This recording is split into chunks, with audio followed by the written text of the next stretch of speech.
Hello everyone, welcome back to my channel.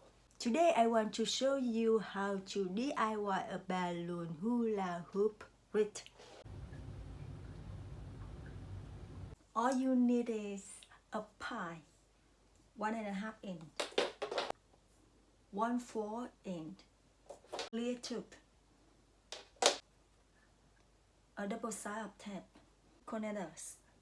Because the 1/4 plastic pies is not fit into the 1/2, so we should use the double side of tape to make it fit into the 1/2.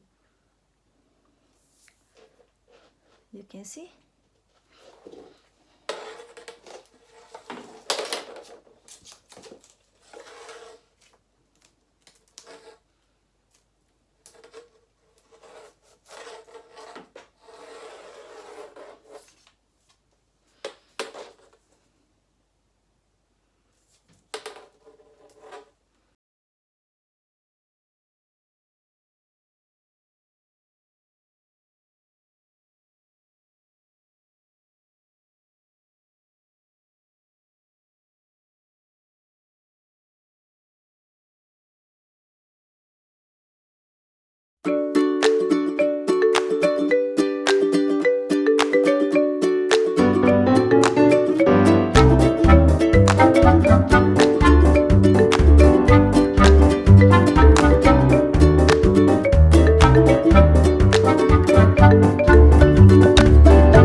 Ba-da-ba-da.